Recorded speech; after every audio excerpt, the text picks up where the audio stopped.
हो हो हो। सांता क्लॉज हंसता है। उसके साथ हंसते हैं वेरा, बेन और जेनी। उसे घेर कर नाचते हैं। वेरा उसकी दाढ़ी छू कर देखती है, कितनी मुलायम और ठंडी, बर्फ के फाहे लगे हुए। उत्तरी ध्रुव से आता है सैंटा। चिमनी से घर में घुसता है और बैठक में क्रिसमस ट्री पर छुपा कर रखे उनके पत्र पढ़ता है। फिर उनकी मांगी चीजें रख जाता है। उसे सब पता है। अब आज पकड़ा गया। वेरा ने सब देख लिया है। वह बाहर झांक कर देखना चाहती है। सेंटा की स्लेज बाहर होगी। सुनहले सींगों वाले हरिण जूते होंगे। क्या उनके सींगों पर भी बर्फ है? उजले हो गए होंगे वे भी यहां तक आते आते। वह सेंटा से बात करना चाहती है, पूछना चाहती है पिछले 3 सालों से आया क्यों नहीं, लेकिन सेंटा के फोन की घंटी बजने लगी है।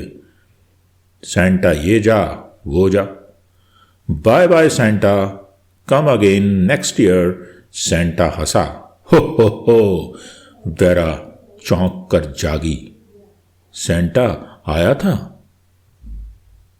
मॉम रसोई में है। बेन और जेनी सो रहे हैं। वह मां को बताना चाहती है। Good morning mom. Good morning baby. मम, मैंने सेंटा को देखा, हमारे घर आया था। Very good. वह इस साल आएगा, है ना? हो सकता है। ब्रश करो, नाश्ता करो। बेन और जेनी कहाँ हैं? मुझे हॉस्पिटल जाना है। तुम सबको सारा आंट के घर रहना है शाम 6 बजे तक। आज भी? कल क्रिसमस है मॉम। मैं 6 बजे तक आ जाऊंगी। वेरा सोचती सी खड़ी रही। बेन और जेनी को सेंटा के बारे में बताएगी। क्या पता उन्हें भी पता हो। जब सेंटा आया था तो वो भी तो साथ में थे। सचमुच ही आया था क्या? क्रिसमस ट्री के पास जाकर देखना होगा। के मार्ट के ले अवे में उसकी चाबी वाली तितली रखी है। बेन की पतंग और जेनी की बारबी। मॉम ने सबके कुछ डॉलर चुका रखे थे। क्या पता बाकी सेंटा ने दे दिए हों और ले आया हो। बिल्कुल वैसे ही तो थे। वैसे क्या, वही थे। लेकिन कहाँ है क्रिसमस ट्री? पिछले 3 साल से तो मॉम लाती ही नहीं। सपना ही होगा। लेकिन मॉम से बात करना बेकार है। उन्हें तो आज भी ड्यूटी पर जाना है। मॉम को कभी छुट्टियां ही नहीं होती। वेरा, मॉम की कड़ी आवाज कानों में पड़ी। Yes mom. वेरा दौड़ गई। फोन बज रहा है। कैरन का हाथ फोन उठाने को उठा, फिर शिथिल होकर हवा में झूल गया। सुबह के 8 बज चुके हैं। यह वेरा 8 साल की हो गई है, तब भी इतनी अकल नहीं कि सच और सपने का फर्क समझ सके। बेन और जेनी तो तब भी छोटे हैं, 6 और 4 साल के। सेंटा आया था। उसे अक्सर ही इच्छा होती है कि उन्हें बैठाकर समझा दे कि कोई सेंटा क्लॉज नहीं होता। जो उपहार उन्होंने अपने दोस्तों के पास हर साल क्रिसमस पर देखे हैं, वे उनके माँ बाप या अभिभावक लेकर आते हैं और क्रिसमस ट्री में छुपा देते हैं। सेंटा केवल कहानी है, सच नहीं। फिर उसे अपने पर खीज हुई। बच्चों पर क्यों गुस्सा हो रही है? उसकी नर्स की नौकरी अगर उसे इतने डॉलर नहीं देती कि बिजली, पानी, इंश्योरेंस, राशन और घर के किराए के बाद कुछ बचा सके, तो इसमें बच्चों का क्या दोष? 3 सालों से वह वही नाटक कर रही है। हर साल क्रिसमस के लिए बच्चों के उपहार के मार्ट में ले अवे में रखवा आती है कि बाकी की किश्तें चुका कर ले लेगी, और वह चुकाना कभी नहीं होता। बच्चे उदास होते हैं। बच्चे रो धोकर भूल जाते हैं और फिर अगले क्रिसमस तक बात टल जाती है। उसे याद आया, उसके बचपन में उसकी माँ भी यही किया करती थी। हर साल ले अवे में उसके लिए खिलौने रखे जाते और वह कभी कैरन को नहीं मिले। परंपराएं पीढ़ी दर पीढ़ी हस्तांतरित होती हैं। अभाव और गरीबी भी। खिलौने रखवाने की परंपरा वह निभा रही है, कुछ समय के लिए बच्चों को बहलाने की परंपरा। सेंटा क्लॉज आएगा, खिलौने लाएगा और उनके घर में चिमनी से प्रवेश कर क्रिसमस ट्री के नीचे रख जाएगा। देखो, सेंटा क्लॉज के हरे लाल मखमली मोजे अब भी चिमनी से लटक रहे हैं, और टोपी भी, लाल टोपी, सफेद फुदनी वाले। हड़बड़ी में छूट गए, इतने सारे घरों में जाना होता है ना। बच्चे खुश। वेरा की तितली घर्र घर्र करती और उसके सिर पर मंडराएगी। बेन की पतंग रिमोट के इशारों पर आसमान में उड़ेगी और नाचेगी। जेनी बारबी के साथ सोएगी, जागेगी, उसे अपने साथ लेकर स्कूल जाएगी। कल क्रिसमस है। वेरा ने तो सपने में देख भी लिया होगा कि सेंटा आया था। करन ने गहरी सांस ली। तीनों खिलौनों की कीमत कुल $260। महीने का अंतिम सप्ताह। जेब में तो अब केवल $50 बचे हैं और उन्हीं में यह क्रिसमस सप्ताह निकालना है।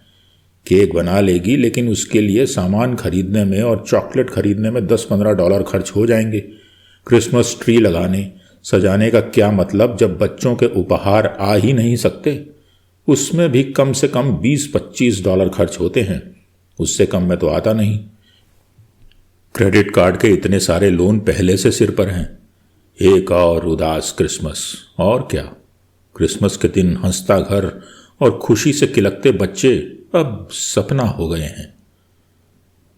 रसोई निपट चुकी है, वह जाने को तैयार है। बच्चे नाश्ता कर गैराज में खेल रहे हैं। 9 बज चुके हैं। उसे 10 बजे हॉस्पिटल में होना है। 1 घंटे की ड्राइव है। उससे पहले इन तीनों को सारा के घर छोड़ना है। फोन कई बार बज बज कर बंद हो चुका है। कैरन जानती है के मार्ट याद दिला रहा है, उसे कीमतें चुकानी है। आज आखिरी दिन है। इसके बाद वे ले अवे से हटा दिए जाएंगे, किसी अन्य ग्राहक को दे दिए जाएंगे जो पूरी कीमत चुकाएगा। लेकिन किसी और का फोन नहीं हो सकता, वह चौंक कर सोचती है। उसने तो उठाया ही नहीं। सुनना तो था, कहीं हॉस्पिटल से, सैरा का। कोई और नहीं, वही होगा, और कोई हो ही नहीं सकता। ठीक किया नहीं उठाया, जब कुछ कर ही नहीं सकती। के मार्ट वाले भी समझ गए होंगे। उन खिलौनों को भी अपना यह भविष्य पता ही होगा, बच्चों को भी शायद। उसने जल्दी से जूते पैरों में डाले, ड्राइववे में कार स्टार्ट की। वेरा, बेन और जैनी को पुकारा। यंत्रवत रास्ते में सारे काम निपटाती, सारा को मुस्कुरा कर बाय कहती। 10 माइल की ड्राइव कर वह हॉस्पिटल में हाजिर हो गई। तब रात की पारी की नर्स जेनिफर जा चुकी थी। जा चुके थे वे सब जिन्होंने रात की ड्यूटी की थी। सुबह की ड्यूटी वालों ने अपनी जगह ले ली थी। उसने जल्दी जल्दी सारे चार्ट देखे। 6 नंबर बेड पर के मरीज को पेसमेकर ट्रांसप्लांट हुआ था। नॉर्मल है, ब्लड प्रेशर, टेम्परेचर, सब कुछ नॉर्मल। उसे आज डिस्चार्ज होना है। वह उसके कमरे की ओर बढ़ी। कैरन, तेरा फोन है। वह खींच गई, बात कर ही लेगी। हाय, कैरन हियर। हाय मैम, कैसी हैं आप? Doing good, thank you, but I can't.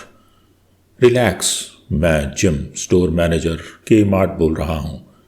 आपके ले आवे के खिलौनों की कीमत किसी ने चुका दी है, आप उन्हें ले जा सकती हैं। कौन है वो? कैरन चौंक गई। ऐसा कैसे हो सकता है? हम उसका नाम नहीं बता सकते, ये नियम के विरुद्ध है।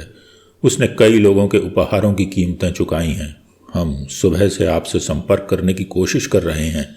आप खिलौने ले जा सकती हैं। Secret Santa? या मैरी क्रिसमस।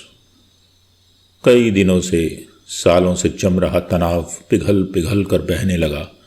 बह गया एक बारगी। नहीं, वह इतना नहीं सह सकती, इतनी खुशी नहीं बर्दाश्त कर सकती। कैरन रो पड़ी। Merry Christmas.